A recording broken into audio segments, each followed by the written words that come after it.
Damas y caballeros, muy buenos días, muy buenas tardes o muy buenas noches, según sea el caso. Les habla Guillermo Rodríguez y este es nuestro programa de entrevistas o nuestro podcast, como ustedes prefieran llamarlo, la entrevista libre de el Centro Juan de Mariana de Venezuela. Hoy vamos a tener a un invitado extremadamente interesante para conversar que es Emmanuel Rincón. Emmanuel es escritor, abogado y periodista venezolano. Ha ganado varios premios literarios internacionales. Es autor de 6 novelas y un ensayo titulado La reinvención ideológica de América Latina. Es actualmente editor en El American y columnista en la Foundation for Economic Education. El, vamos a conversar de muchas cosas con él, pero vamos a empezar hablando de su nueva novela, El Decálogo del Hombre Igualitario. Entonces, para empezar, yo quería preguntarte, Manuel, bienvenido, sobre todo, ¿cuál es, aparte de lo que puede llevar a cualquier persona a escribir, el talento literario y la vocación por escribir literatura, este, ¿qué te hace a ti, periodista, abogado, qué te lleva, qué te atrae, qué te empuja hacia la literatura? ¿Qué te hace ser un novelista? Mira, yo empecé a escribir cuando tenía como 15, 16 años y era desde ese entonces mi forma de resistir al totalitarismo. Eh, Ujú. Todos nosotros, yo vengo de una generación que creció bajo las garras del totalitarismo y de la búsqueda absoluta de igualdad por parte del Estado. Eh, Toda mi vida adulta la crecí en una Venezuela sumida en ese mundo corrupto y totalitario. Y evidentemente, pues desde muy pequeño, pues ya se veía el declive del país. Ya cuando yo tenía 15, 16 años se hablaba de la Venezuela del pasado como algo que probablemente no iba a volver o con esperanzas de que algún día volviéramos, pero el punto es que ya era una Venezuela que estaba empezando a sumirse en el caos. Y yo empecé a comprender todo aquello y pensé que había que escribir al respecto y tratar de explicarle al mundo qué era lo que estaba ocurriendo en Venezuela. Obviamente cuando tenía 15, 16 años, 17 años, pues tenía una mayor inocencia o una falta de entendimiento completamente distinto al que tengo ahora, o sea, evidentemente era mucho menos profundo. Pero ya desde ese entonces sentí la inquietud o la necesidad de empezar a escribir porque sentía que tenía que relatar lo que estaba ocurriendo en el país con la intención de que no ocurriera en otras partes del mundo. En ese entonces tenía una concepción de la política eh, demasiado local, digamos que no sabía mucho de la política internacional, no sabía relaciones internacionales, no sabía cómo, cómo el socialismo había penetrado en otras naciones, no conocía el término del progresismo, no conocía muchas cosas, pero sabía que lo que estaba pasando en Venezuela estaba mal. Y desde ese entonces pensé que debía denunciarlo ante el mundo. Perfecto. Ahora, tú elegiste un género que ha sido, que es uno de los géneros más políticos que existen en la literatura, que es lo que se suele llamar la novela distópica, para esta novela al menos. Eso tiene una historia más larga de lo que algunas personas creen, pero grandes novelas distópicas, eh, de hecho, estaba tratando de recordar, pero en este momento se me fue de la memoria una extraordinaria novela distópica sobre el triunfo del socialismo, que es previa a la Revolución Soviética, escrita por un escritor alemán, pero no me viene a la mente en este momento. Pero sin embargo, las grandes novelas distópicas del siglo XX, este, como las de Orwell, las de Huxley, las de Rand, el, mm, y por supuesto, sí, están trabajos que podrían calificarse de novelas distópicas por el lado de la izquierda, muy interesantes como Lo que está por venir. Es decir, que es un tema extremadamente político usado por autores que tienen pensamientos políticos muy distintos y muy diferentes, pero que ha sido muy utilizado para atacar al totalitarismo. ¿Cuáles han sido tus principales influencias literarias en ese género? Creo que, o sea, creo que no hay persona en el mundo que no piense en totalitarismo y no piense en Orwell. O sea, digamos, la primera novela que yo leí de Orwell cuando todavía estaba muy pequeño fue Animal Farm. Ujú, Y a partir de ahí, pues tú vas, evidentemente esa obra me estimuló mucho el cerebro en ese momento. Me pareció fabuloso que pudiera generar tal historia de totalitarismo a través de unos animales. O sea, realmente fue algo fantástico. Y eso alimentó mucho mi imaginación y también me hizo comprender mucho cómo funcionan estos sistemas totalitarios. Después de allí, pues evidentemente, pues con el paso de los años, vas leyendo muchos más autores y muchas más historias, pero yo creo que a mí fundamentalmente, digamos, mi imaginación sobre el totalitarismo como tal se vio más desarrollada o más alimentada por mis propias vivencias personales. O sea, ya lo que vivíamos en Venezuela era lo suficientemente absurdo para tener que imaginarlo. El hecho de, cuando vivía en San Cristóbal, habían supermercados que tenían colas que podían durar 12 horas para que una persona pudiese comprar un litro de leche. Esas son cosas que realmente eh, son bastante absurdas, no son para nada comunes y es un nivel de miseria superior al que llegamos en Venezuela. Entonces, hay obras distópicas que ni siquiera en sus momentos más álgidos pudiesen llegar a describir esa Venezuela que en algún momento existió, ujú. que hoy en día, por diversas situaciones políticas, por la obligación al chavismo a tener que abandonar ciertas regulaciones, hay un poco más de abasto de alimentos, etcétera, aunque seguimos estando sumergidos bajo un sistema totalitario. Pero el punto es que, digamos, haber vivido todas esas cosas, digamos, fomentó mucho mi imaginación sobre el género como tal. Fíjate, Manuel, yo quiero en algún momento que pasemos a otros temas, porque, pero, o sea, me refiero no solamente hablar de la novela y de literatura, pero sí me interesa mucho que tratemos lo de tu nuevo libro. Y es lo siguiente, el, eh, tú elegiste situar la novela en los Estados Unidos de América. ¿Ok? El, ¿Cuál fue tu motivación para situar, o sea, siendo un autor hispanoamericano, para situar una novela contra el socialismo en los Estados Unidos de América? En tu novela, los progresistas americanos, que son los socialistas, los marxistas totalitarios americanos, particularmente en tu novela, que ocurre hacia los años 40 de este siglo que estamos viviendo, es decir, dentro de un rango de 30 años en el futuro, no solamente toman el poder, sino que o llegan al poder y establecen un sistema totalitario en los Estados Unidos de América. Yo recuerdo que lo más parecido a esto que yo recuerdo en literatura sería la rebelión de Atlas de Ayn Rand, que es una historia completamente diferente a la que tú planteas. El, eh, o si, si Orwell hubiera hubiera escrito su historia de Oceanía, no situada en la isla que antes llamada Inglaterra, sino en el continente antes llamado América. Pero el asunto interesante es por qué decidiste elegir el triunfo, o sea, por qué te planteaste como la gran la gran distopía, el triunfo del socialismo totalitario justamente en los Estados Unidos de América. La idea de una distopía, del triunfo del socialismo en los Estados Unidos de América, tiene una larga historia, más en el cine que en la literatura, y en algunos casos sí en la literatura. ¿Por qué decidiste sumarte a eso? Mira, la primera vez digamos, que me vino a la cabeza de que tenía que escribir esta historia, porque ya desde hace mucho tiempo, de hecho tengo otra novela distópica que escribí hace como 4 años, pero todavía no he publicado.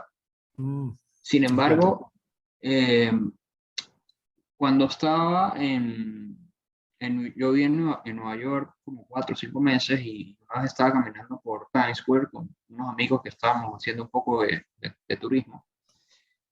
Y en un momento se fue la luz en casi todo el Midtown de Manhattan, Ajá. aproximadamente por 3 o 4 horas. Y recuerdo que cuando se fue la electricidad, la gente entró en caos, la gente empezó a gritar, a correr como locos. Y fue muy curioso porque, pues, evidentemente nosotros, viviendo en Venezuela, pues, se nos va la electricidad prácticamente todos los días. Pero a los americanos les afectó notablemente. No sé realmente cuál es el trasfondo psicológico. Puede que haya algunas personas que tengan algunos traumas de terrorismo y hayan, de cierta forma, asemejado a eso, pero lo que ocurrió ese día realmente para mí fue bastante choqueante. Y empecé a imaginar cómo sería si ellos pierden la cabeza porque se les va la electricidad, cómo sería si tuviesen que hacer esas colas kilométricas que algunas vimos en Venezuela, eh, alrededor del One World Trade Center para comprar una canilla de pan, por ejemplo, o para comprar un kilo de carne. Y eso aunado al evidente a la profundización de movimientos cada vez más izquierdistas y más radicales en Estados Unidos, pues me hizo, de cierta forma, me inspiró para empezar a escribir esto, que empezó como un relato y se fue extendiendo y terminó convertida en una novela bastante extensa. Ujú. Eh, yo pues actualmente vivo en Estados Unidos, ya desde hace casi 2 años, y tengo mucho tiempo ya siguiendo la política americana y la radicalización hacia la izquierda es innegable, el adoctrinamiento en las aulas es innegable, el marxismo que hay o que se inculca a los estudiantes a través eh, de las universidades élite, de Harvard, Stanford, etcétera, es absoluto. Y pues lamentablemente hoy ese muro de resistencia que fue Estados Unidos contra el socialismo, yo no lo veo ya tan fortalecido. Creo que es un muro que ha sido agrietado, que ha sido golpeado, que probablemente está a punto de romperse. Y pues yo ya perdí un país. Para mí, pues Venezuela ya es básicamente irrecuperable de las garras del régimen de Maduro. Y considero que si Estados Unidos también se pierde, pues no le veo mucho futuro realmente a la humanidad. Sé que suena totalmente pesimista, pero lamentablemente es la forma en la que yo veo actualmente la situación política del mundo. Perfecto. Antes de entrar a que conversemos de la situación política del mundo, me gustaría seguir con el tema de la novela porque una de las razones de esta entrevista es que la gente compre tu novela.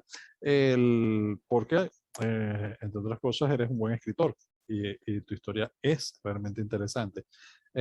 Más allá de que las personas estén o no estén de acuerdo con tus opiniones políticas, históricas, etcétera, pero una cosa realmente llamativa e importante de lo que estamos hablando en tu nueva novela es que tú decides trabajar con un protagonista que es esencialmente un burócrata que asciende dentro del aparato del partido, que se ha convertido en el partido único, el partido totalitario de los Estados Unidos, pese a ser una especie de excisión del Partido Demócrata, o una toma de control izquierdista del Partido Demócrata, pero lo que me llama la atención es que tú desarrollas la historia, mencionada Rebelión de la Granja, desarrollas la historia a través de la vida de este hombre, en su ascenso en el partido, de la idea que Orwell expresaba en Rebelión de la Granja con una sola frase: todos los animales son iguales, pero unos son más iguales que otros.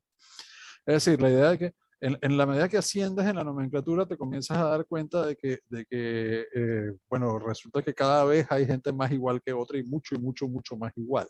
Pero comienzas a ver los diferentes privilegios de los diferentes niveles de la nomenclatura. Eh, También me llama la atención que tu hombre del partido sea, llamémoslo así, un descendiente de capitalistas yanquis, por llamarlo de alguna forma. O, eh, Sin embargo, la idea de todo esto es que tú terminas tu novela de una forma que cualquiera calificaría de una forma extremadamente pesimista, ¿no? Es decir, si alguien esperaba el protagonista principal fuera un héroe, pues resulta que no quise hacer un spoiler de la novela, pero es decir, tu novela termina con la gente rindiéndose al totalitarismo por conveniencia propia, por cobardía, por lo que sea. Y eso tiene que ver con una idea que tú mencionaste, que si los Estados Unidos caen ante estas ideas de izquierda, pues el resto del mundo pareciera no tener mucha esperanza. Ahora, el, eh, ¿tú estás viendo esto como una posibilidad o como una advertencia o como una certeza? No, yo creo que, a ver, cuando Orwell escribió 1984, él no tenía forma de determinar si lo que estaba escribiendo era una profecía, una advertencia, una fábula, una linda historia. Digamos, una vez que tú empiezas a escribir la historia y los personajes de cierta forma van adquiriendo como una vida propia, tú sigues imaginando, pero todo empieza a desarrollarse en tu cabeza de una forma muy natural. Los personajes de cierta forma adquieren vida propia y van determinando cuál va a ser el curso de la historia. Realmente esperaría realmente que no sea ese el futuro de la humanidad, el que llega digamos, mostrarse en la novela, pero no es algo que realmente yo pueda definir o que desee definir o determinar. Insisto, me gustaría que no fuera así, pero pues todo me da a entender de que estamos más cerca de ese futuro totalitario que más cerca de un futuro con libertades individuales o menos cercenado, menos burocrático, menos controlado por los estados, como lo llegamos a tener quizás en los últimos 30 años. Es decir, la tendencia va más hacia el totalitarismo y menos hacia las libertades individuales. Esa ha sido lamentablemente la tónica de los últimos años. Entonces, si seguimos bajo este parámetro, realmente a medida que vaya progresando el tiempo, quizás nos vamos a parecer más a la sociedad que yo retrato en esa historia que a una sociedad con muchas más libertades individuales. ¿Sabes qué? Me hiciste, no sé por qué, pero me hiciste recordar un elemento, y es que uno de los factores clave de las novelas distópicas es que inevitablemente se ven obligadas a utilizar el humor negro. Y esto tiene mucho que ver con la realidad, porque tú mencionabas que la experiencia del totalitarismo es lo que se expresa, por ejemplo, en tus novelas. Mucha gente cree que Orwell imaginó una enorme cantidad de cosas acerca de un sistema totalitario futuro, cuando en realidad lo que estaba describiendo fueron cosas que él conoció de primera mano en su época acerca del poder soviético, prácticas del poder soviético. Inclusive las torturas que menciona Orwell son prácticas que encuentras en manuales del KGB, de la Checa en aquel entonces.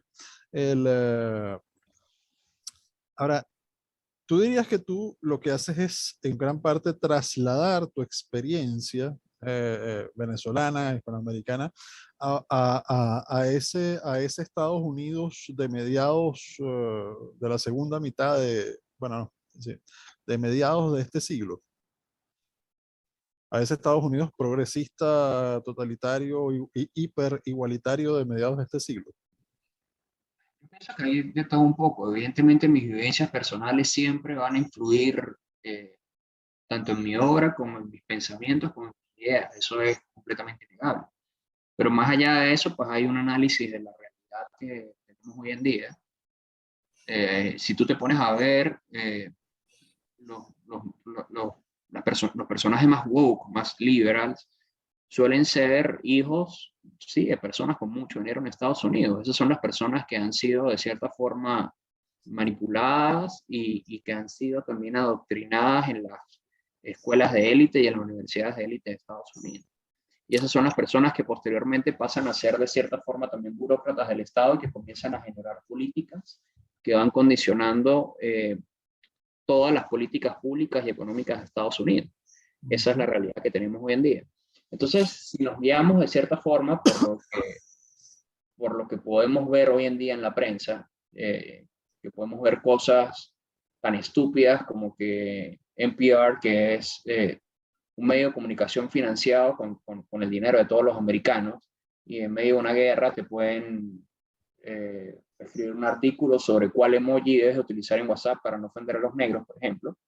Entonces tú te das cuenta que estamos siendo gobernados, no necesariamente diría que por gente estúpida, pero sí por gente que está muy contaminada ideológicamente y que todo lo tienen que hacer así, o sea, todo tiene que girar en torno a ellos y todo es una campaña de victimización en su contra. Fíjate que cuando empezó la guerra, ya recuerdo que lo que publicaron en NPR, ese artículo que te mencioné fue antes, fue que como la guerra, como la invasión de Rusia en Ucrania estaba afectando psicológicamente a los americanos y cómo podías hacer para sentirte mejor. Es decir, tienes una guerra donde están matando a miles de personas al otro lado del mundo, donde realmente hay vidas en riesgo y esta gente está escribiendo de que tú eres la víctima de este conflicto. O sea, los Sí. americanos están totalmente aislados de esa realidad en este momento. Entonces, hay una victimización enorme en la sociedad americana. Crece esa sensación de que el sistema es injusto, de que Estados Unidos es sistemáticamente racista, injusto, cruel y cualquier cantidad de adjetivos. Y a través de eso, pues se están forjando en Estados Unidos personas cada vez más débiles, personas cada vez más dependientes, que evidentemente su dependencia necesitará de la presencia de estados más grandes que los ayuda a satisfacer sus necesidades. ¿Por qué? Porque son personas que se han convertido básicamente en parásitos. Primero, pues son parásitos de sus padres y luego son de cierta forma también parásitos del Estado. Cuando el padre ya no te puede mantener, entonces tu solución es, papá Estado, dame una subvención, dame un subsidio, dame cualquier cantidad de cosas porque yo solo no puedo ir por mi cuenta porque yo soy una víctima de esta realidad opresiva. Y básicamente ese es el camino. Bueno, eso, lo interesante de esto, lo interesante de todo esto, antes de entrar a otros temas, es que establecer que estamos hablando de un par de generaciones que ha vivido el periodo de mayor paz y prosperidad que ha conocido la historia de la humanidad en Occidente al menos, y en buena parte del mundo desarrollado. Y en cuanto a reducción de la pobreza, incluido en países bajo gobiernos autoritarios y totalitarios, niveles de reducción de pobreza que no habían sido conocidos jamás en la historia de la humanidad, simplemente por adoptar algunos elementos limitados de capitalismo dentro de modelos que habían llegado a escalas de socialismo absolutamente alucinantes. El, pensando, por ejemplo, en la República Popular China, o sea, pensar en la China de las hambrunas de Mao y de la destrucción de los gorriones que causó una hambruna, o del gran salto adelante a la superpotencia china actual, en donde hay una serie de grandes corporaciones privadas que a su vez son legalmente obligadas a ser parte del brazo del aparato del Estado y del partido, pero sí, en otros sentidos sí son privadas, no lo son en el sentido de que son parte, por ejemplo, del aparato de inteligencia del partido por fuerza, o de que pues, cuando pasas de un cierto nivel de fortuna eres cordialmente invitado a unirte al partido y bueno, si no lo hicieras, pues bueno, tu empresa probablemente va a desaparecer. O que los empresarios que muestran un cierto nivel de independencia incómodo para el partido, parecen no ser adecuadamente patriotas, son castigados a través de los privilegios que les quitan o penetran en sus empresas. Es decir, hay una cosa que en el cual, y sin embargo, estos sistemas tan terribles comparados con las locuras del marxismo del siglo XX, en el caso, por ejemplo, del maoísmo, lograron al adoptar esas soluciones parcialmente capitalistas reducir dramáticamente la pobreza. Eso junto con la globalización y otra serie de fenómenos ha sido una reducción de pobreza descomunal en la historia de la humanidad. Y hemos tenido un periodo de paz para la mayor parte del mundo muchísimo más prolongado. Creo que el más prolongado de la historia humana.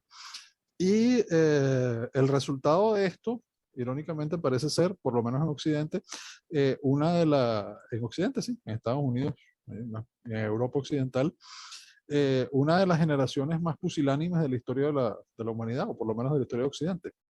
Sobre todo en las élites, en lo que podríamos llamar las élites educadas.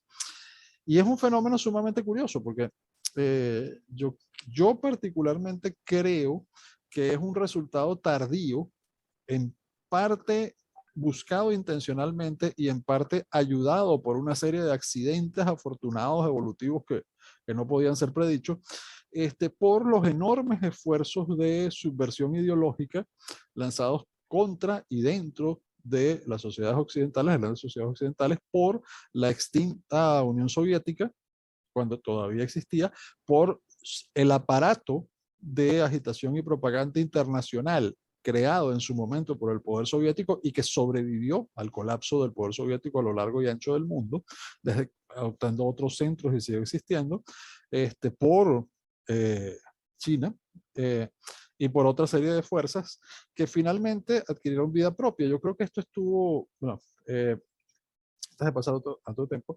Ahora, lo interesante es que la apuesta de todo esto, como diría Yuri Bezmenov, el famoso desertor del aparato de inteligencia soviética que desesperaba por explicarles a los estadounidenses, a los americanos, lo que es la subversión ideológica que se estaba practicando contra los Estados Unidos y dentro de los Estados Unidos, es destruir las bases de la nación y de la cultura de un país para debilitarlo. Sin embargo, me pregunto yo, una vez que se logra eso, ¿okay? ¿Qué impide que un enemigo externo más fuerte no sea el que termine tomándolo? ¿Qué impide que un enemigo más fuerte termine tomando? No, o sea, no sea el que realmente termine tomándolo, porque tú te planteas, los progresistas toman el poder, los progresistas estudian en los Estados Unidos, los progresistas gobiernan, pero yo me pregunto, o sea, si el mundo, o sea, imagínate, no, imagínate, ya te lo has imaginado, un país de copitos de nieve, ¿ok? De varias generaciones de copos de nieve, o un país de varias generaciones de gente que mira el mundo como un mundo que se lo debe todo, un país de gente incapaz, pusilánime, que se considera víctima de todo, donde todos son así, o prácticamente todos son así, ¿cómo podría sostenerse ante el más mínimo enemigo externo? No, es que evidentemente no puede. No quiero realmente hacer spoiler de la novela como tal, pero si lo adaptamos a la realidad que vivimos hoy en día, podemos ver, por ejemplo, lo que sucede con Alemania y Rusia. Eh, digamos, Alemania con sus políticas verdes, supuestamente quisieron desmontar la energía que supuestamente es sumamente nociva para el medio ambiente y terminaron dándole a Putin luz verde para invadir a Rusia, perdón, para invadir a Ucrania.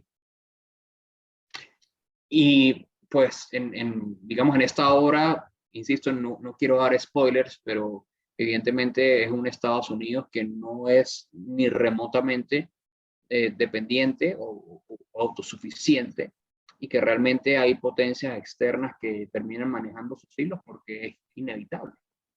Mira, hay una encuesta reciente de Gallup, relativamente reciente, hecha en Estados Unidos, que indica que, y es una encuesta reciente porque habla, tan reciente como que habla de, o en un escenario como el de la guerra, imagine usted que los Estados Unidos invadido por una agente externo como Rusia invade Ucrania, eh, ¿se quedaría usted en Estados Unidos para defender al país? ¿O huiría usted como refugiado al extranjero? Dice, sucede una cosa sumamente curiosa. Sucede que eh, mm, creo que cerca de la cuarta parte de quienes se clasifican como demócratas se quedarían para defender al país en un imaginario escenario de ese tipo, es lo que responden a la encuesta. Más del 60% de los republicanos se quedarían y en los independientes la cosa es un poco más partida por la mitad. Entonces, eso me dice que el 50% de quienes se consideran demócratas, o sea, 3/4 partes de quienes se consideran demócratas ni siquiera estarían dispuestos a defender su suelo patrio, su propio país, de un enemigo externo. Y son personas que, por lo menos en su ala izquierda más radical, que es la que tú planteas tomando el poder, se ha dedicado durante 2, 3, 4 generaciones a destruir las bases del país, crear este victimismo a nivel intelectual. Eh, y bien, por otro lado, sí hay una reacción, hay otra mitad de Estados Unidos que piensa de otra forma, pero supongamos que por la vía de la educación, supongamos que por otras vías se termina imponiendo lo que tú estás mencionando. Este, ¿Cuál sería el futuro del mundo en un mundo en donde lo que fue la primera potencia del mundo libre, con todas las deficiencias y defectos que haya podido tener, tanto esa primera potencia como eso que llamamos el mundo libre, desaparece? Evidentemente, cuando eso suceda, si llega a suceder, vamos a estar sometidos a los designios que establezca China, al tipo de sociedades que ellos quieran imponer, porque no va a haber ni una resistencia económica, ni política, ni diplomática contra regímenes que contravengan los principios democráticos. Es decir, nosotros actualmente, de cierta forma, bailamos bajo un orden internacional que es vigilado por Estados Unidos y que financia la mayoría de organismos internacionales y que a su vez tiene la capacidad de coartar el comercio con naciones que no se adecúan a los principios básicos de la democracia, porque allí está Estados Unidos.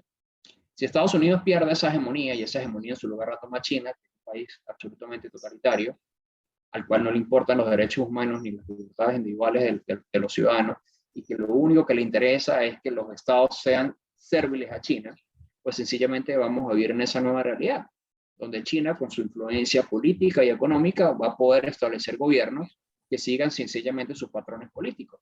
Lo vemos, por ejemplo, en África. La mayor parte de África hoy en día es casi que gobernada indirectamente con China, porque todos los países africanos deben gran parte de su PIB a China. Entonces, Mira, hay muchos hermano, países. Dime. disculpa que te diga, una de las grandes estrategias de Beijing en el mundo ha sido cooptar a las élites o comprar a las élites. ¿Okay? De hecho, recientemente en una entrevista, Jeffrey Sachs, el multimillonario inversor, decía que él no hace negocios con China y entonces él se puede dar no tiene negocios en China y por eso se puede dar el lujo de criticar a China por el exterminio de Uigur y se puede criticar el lujo de criticar a China por su nefasta influencia dentro de otros países del mundo como en África, en los propios Estados Unidos, pero que precisamente hay muchísimas personas que sí tienen negocios en China y cuyas fortunas, cuyas ganancias dependen de sus negocios en y con China. Saben perfectamente que el precio de eso es, pues básicamente jamás criticar a los chinos. Ahora, yo escribía un artículo en donde empezaba citando eso y terminaba diciendo que el problema no es que se callen ellos, el problema es que o sea, del alma que le están vendiendo a Beijing es que hacen callarse a los demás. O sea, grandes corporaciones dueñas de medios de comunicación corporativos aplican una censura gigantesca en el sector cultural, en la industria cultural o en la industria del entretenimiento. Hay una brutal censura impuesta desde Beijing. O sea, yo me preguntaba si ya Beijing está logrando aplicar su censura en los Estados Unidos de América, por ejemplo, en casos que me Sí, parecen indiscutibles. fíjate que pasa en la NBA, pasa en diferentes industrias, e incluso ocurre con Elon Musk, que Elon Musk es actualmente probablemente uno de los seres humanos que más ha colaborado actualmente por causas libertarias en la humanidad. Es decir, Elon Musk estuvo financiando al movimiento, al convoy de camioneros en Canadá. Elon Musk actualmente envió satélites de Starlink para Ucrania, y yo admiro muchísimo a Elon Musk. Me parece fantástico todo lo que ha hecho por el mundo, pero tú nunca has visto a Elon Musk criticando a China. y la No, razón. y yo sospecho que por lo que acaba de hacer en Ucrania, de alguna forma el Partido Comunista Chino le va a pasar factura. Sospecho. No lo sé, pero nunca, y lo Hasta hemos, ahora, ciertamente, a las ligas ciertamente, deportivas que salieron a apoyar a Ucrania le suspendieron las transmisiones en China a o sea, todos los productos culturales que salieron, digamos, en la industria del entretenimiento, en la industria deportiva, que salieron a apoyar a Ucrania han sido cancelados en China. O sea, es decir, el apoyo chino a Putin es bastante claro, es decir, Putin jamás se hubiera atrevido a lanzarse otra operación en Ucrania, como lo que se lanzó con la invasión de Crimea, muchísimo menos a esta escala, hoy en día sin el apoyo, sin un fuerte apoyo de Beijing y sin confiar en una enorme debilidad de Washington. Pero sobre todo sin un claro apoyo de Beijing. Y el apoyo de Beijing ahora se ve mucho más fuerte. De hecho, uno de los elementos clave de toda esta historia es que mucha gente, esto lo estoy afirmando y tú después me dices si estás de acuerdo, si estás en desacuerdo, si por qué, pero a mí creo que una parte importante de este mundo actual en que estamos es que yo soy de los que sostiene que estamos en la Segunda Guerra Fría. Pero es que el problema es que es la segunda, no es la primera. Es decir, no se está repitiendo la Primera Guerra Fría. Es como quien analizara la Segunda Guerra Mundial bajo el prisma de lo que aprendió de la Primera Guerra Mundial. Son dos escenarios totalmente diferentes. Y uno de ellos, por ejemplo, es plantearse que en la Primera Guerra Fría, la Unión Soviética, no Rusia, la Unión Soviética, cuyo centro era la Federación Rusa, no era toda, se tenga mucho más grande que eso, era el contrapoder, era la otra superpotencia y actualmente no es así. Actualmente Rusia se está convirtiendo en un satélite chino, el más poderoso de los satélites chinos por sí mismo, pero a la gente parece olvidar que Rusia tiene sobre el papel la segunda fuerza militar del mundo, pero también sobre el mismo papel tiene una economía más pequeña que la de España. Entonces yo quisiera imaginarme España tratando de mantener el gasto de tener la segunda fuerza militar del mundo. Eso es imposible. Es uno de los países más corruptos del mundo. Es un sistema profundamente autoritario, con una visión ideológica sesgada de la historia realmente enloquecida y mítica, pero no es un sistema comunista y no es un sistema totalitario. Y eso a los chinos que sí son comunistas y sí son totalitarios, un comunismo diferente al del pasado, con una estrategia diferente al pasado, les importa muy poco. Les importa muy poco porque es un aliado al que pueden controlar y cada vez depende más de ellos, así como los otros aliados que han desarrollado en gran parte del mundo, así como las élites dentro de Occidente, y como las élites dentro de los propios Estados Unidos. Entonces, y el hecho de utilizar la corrupción, entre otras herramientas para esto, nos dice que probablemente esta nueva amenaza totalitaria fue mucho más astuta, mucho más hábil de lo que fue la soviética, y la soviética llegó muy lejos. Entonces, me pregunto yo, todavía existe en Occidente, todavía existe en el mundo libre la capacidad de reaccionar, todavía existen fuerzas capaces de defender la libertad y de reaccionar ante esto para empezar dentro de los propios países que todavía podrían llamarse países libres, en parte libre, eh, o no, o ya estamos perdidos. Decir que ya estamos perdidos, creo que es muy exagerado, pero sí es cierto que, digamos, las sociedades que se enfrentaban ideológica y culturalmente hace 80 años son totalmente distintas hoy en día.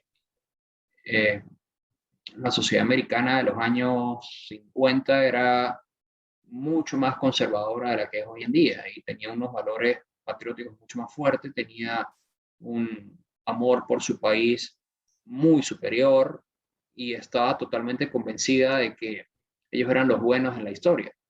Hoy actualmente tenemos a muchos americanos que consideran que su país es el villano y a partir de allí empieza, digamos, toda una tergiversación de la historia y empieza una serie de errores y de políticas internas tratando de solventar esa supuesta villanía de Estados Unidos, que precisamente lo que hace es entorpecer todavía más la misión de las personas que queremos sociedades más libres. Entonces, hay gente todavía en Estados Unidos que comprende esto muy bien, que quiere revertir el orden actual de las cosas, pero sin duda alguna en esta lucha ideológica, curiosamente, digamos, el que tiene hoy en día valores más conservadores son los rusos, y los que tienen valores más progresistas y más deteriorados en ese sentido son los americanos. Entonces, por allí también hay, digamos, una confusión entre una parte de la población que incluso se ha puesto, en mi perspectiva, ridículamente a favor de Putin, porque consideran que es una especie de El Salvador de los valores conservadores. Y ciertamente, pues, primero, Rusia no es una Dalí del conservadurismo, y el hecho de que tengas una persona que, por ejemplo, se oponga al aborto y que sea pro familia no quiere decir que sea un sujeto bueno, porque sencillamente igual practica un totalitarismo absoluto y está invadiendo un país extranjero sin ninguna excusa razonable. Entonces, Bueno, él tiene la misma excusa que tuvo Hitler con los Sudetes. Él dice que están martirizando a la población rusa. Parece ser que otros rusos, porque también dice que Ucrania es parte que Ucrania es parte de Rusia, ¿no? Entonces, si Ucrania es parte de Rusia, están martirizando a los rusos, pues deben ser unos fantasmas, porque no existen los ucranianos. Pero lo que yo que te interrumpí era para hacerte otra pregunta, y es esta. En unas guerras de información y de desinformación, tenemos una entrevista reciente con alguien, un experto en esa materia, pareciera que las personas profundamente desinformadas caen en confusiones realmente extraordinarias. Por ejemplo, tú decías eso, o sea, admiradores de conservadores y libertarios, ¿ok? Libertarios defensores de Putin, conservadores defensores de Putin, libertarios y conservadores defensores de Xi Jinping, los he visto, ¿ok? En Occidente. El, confundir a esa Rusia profundamente autoritaria, antidemocrática, con la Unión Soviética, confundir a Putin con los líderes soviéticos. El Partido Comunista Ruso está en la oposición. Putin es prácticamente un dictador. Es, de hecho, el Partido Comunista es una de las pocas fuerzas de oposición que no han sido prácticamente terminadas en la Duma, y probablemente porque agitar el lado fantasmal del comunismo a Putin le conviene, mientras que agitar los grandes éxitos soviéticos como éxitos rusos también le conviene. Es todo un mito histórico sumamente loco, pero que funciona. Pero sin embargo, el contrapoder real en el mundo no es ese. No es Putin, no es Rusia, no es Irán. Son enemigos poderosos de Occidente, son enemigos significativos de Occidente, tienen su capacidad destructiva significativa, pero el contrapoder, o sea, la única fuerza que se puede calificar de superpotencia frente a los Estados Unidos actualmente es la República Popular de China, por la combinación del tamaño de su economía con el tamaño de su potencial militar. O sea, Rusia no tiene una economía para soportar una confrontación por la hegemonía en ninguna forma. China sí, y de hecho lo está haciendo. Entonces, mi pregunta es, la debilidad de Occidente para exportar o para defender sus valores, ese gigantesco éxito de la subversión ideológica en Occidente, no está logrando que las fuerzas conservadoras en otras partes del mundo se orienten hacia el autoritarismo y hacia el totalitarismo en vez de hacia el republicanismo occidental. O sea, el ver a un Occidente prácticamente que se odia a sí mismo y fracasado e incapaz de defenderse, no está fortaleciendo la visión autoritaria o la tentación primero autoritaria y después totalitaria en el resto del mundo. Lo que pasa es que precisamente en uno de los campos en los que quizás Putin y Rusia han sido más eficientes, en ese campo de narrativas y en ese campo cultural. Yo creo que sus medios que han sido, digamos, internacionalizados han sido sumamente eficientes, sobre todo RT, que es Russia Today. Mucha gente ve RT y no sabe que es Russia Today. Mucha gente ve RT y no sabe que es un aparato de propaganda del Estado. ¿Sí? Piensan que es un medio cool, porque de hecho tú puedes encontrar publicaciones de gaticos bailando en post de Instagram de Russia Today. Y ellos han sido sumamente astutos, igual como fue, por ejemplo, el ejemplo de TikTok, y en penetrar en la población a través de ese tipo de posts que tú ves tontos, que sencillamente se hacen virales y la gente empieza a seguir esos canales porque les parece que tienen cosas que para ellos son interesantes, un gatico bailando, un niño cantando, qué sé yo, cualquier tipo de cosa, y en medio de todos esos mensajes o todas esas cosas virales, pues tienen toda esa propaganda rusa que a través de esas mismas redes sociales que han ido creciendo, las empiezan a implementar en la población. O sea, a partir de eso ha crecido un discurso sumamente tonto, antioccidental. Eh, digamos, estamos de acuerdo, yo tampoco estoy conforme y no me gusta realmente la dinámica de los gobiernos occidentales hoy en día, más hacia el progresismo que hacia cualquier otra cosa, que tratan de victimizarnos por absolutamente todo, pero nosotros tenemos que defender la hegemonía de Occidente por razones obvias y razones lógicas. La razón obvia y lógica es que Occidente, pese a todos sus defectos y los efectos que se han ido acumulando en los últimos años, con los cuales estoy totalmente en desacuerdo, son sociedades que, digamos, de cierta forma han respetado más las libertades individuales y han tenido un mayor progreso que las sociedades orientales que están todavía en muchos casos sumergidas en el totalitarismo, como es el caso de China y Rusia, por ejemplo. Entonces, nosotros en lugar de hacer la guerra contra Occidente, lo que tenemos que hacer es tratar de recuperar el Occidente que algún día tuvimos y hacerlo incluso mucho mejor. Pero, digamos, ahí Rusia ha sido sumamente efectivo con su propaganda y hay mucha gente realmente confundida. Y parte de esa confusión también tiene que ver con, digamos, esta prostitución de los medios hacia causas radicales, tontas y absurdas, como es el caso de CNN, ABC, etcétera, incluso el New York Times y todos estos tipos de medios, en los que ahora ves contenidos que son casi que vulgares desde un punto de vista intelectual, donde te pueden hacer señalamientos tan estúpidos como que ser blanco está mal porque el profesor hizo un estudio de no sé dónde y unas teorías que son realmente absurdas y descabelladas, que realmente insultan la inteligencia de las personas. Entonces, por ende, las personas ahora creen muchísimo menos, o incluso casi que nada, en los políticos actuales de Occidente y en los medios actuales de Occidente.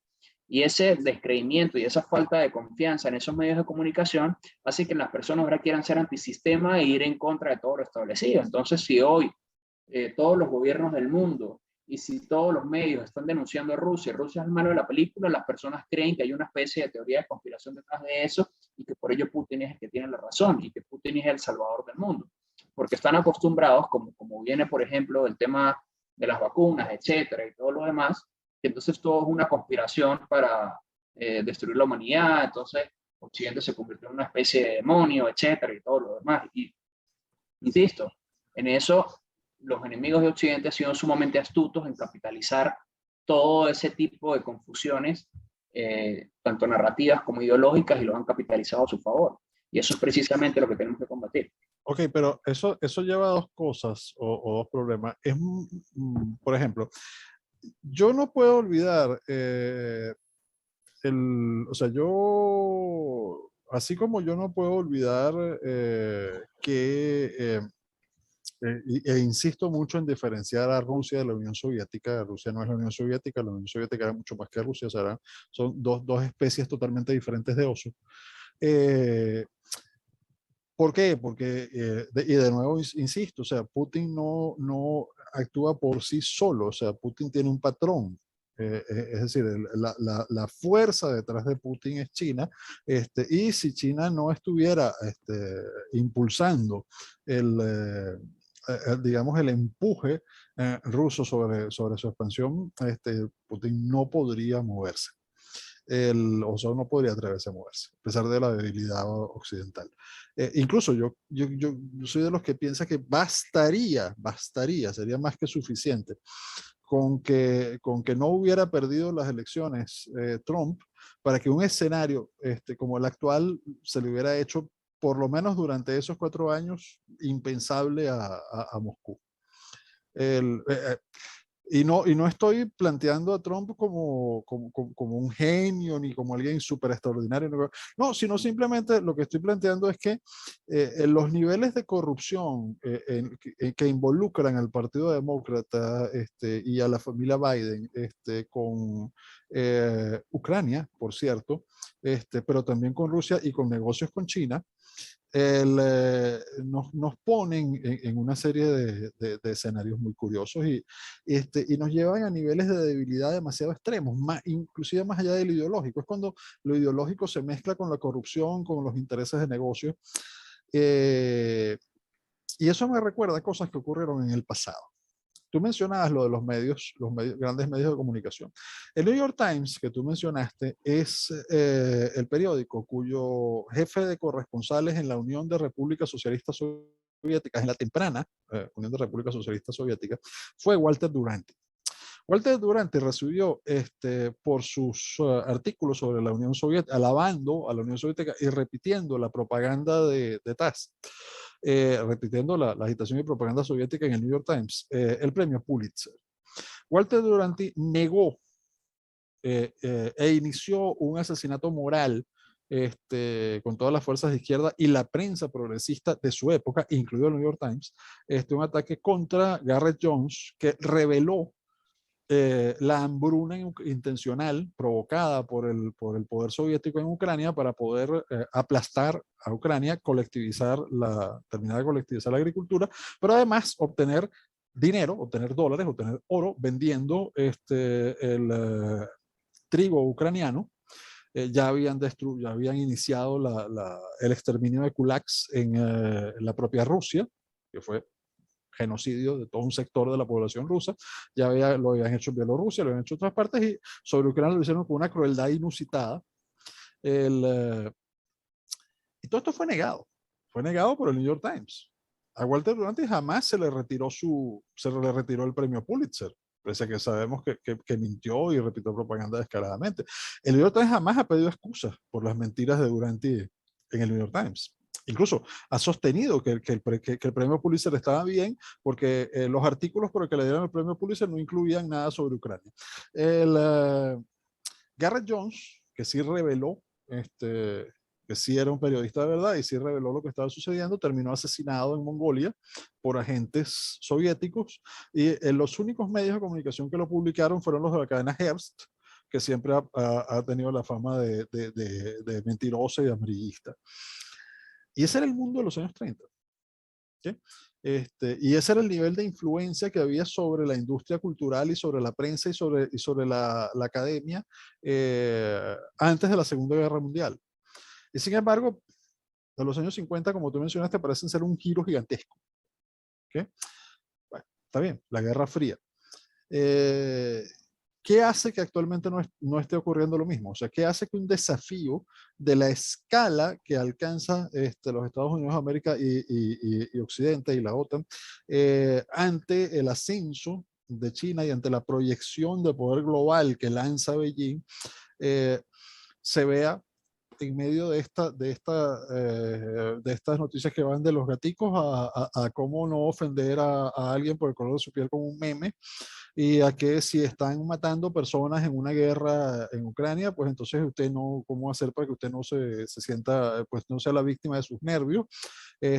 Y si le cuentan que la gente se va a morir de hambre en una guerra entre Irán y Arabia Saudita en Sudán, entonces no sé el malo quiénes son, los sauditas, los iraníes, no deben ser los sauditas. O sea, y cómo no angustiarse por eso.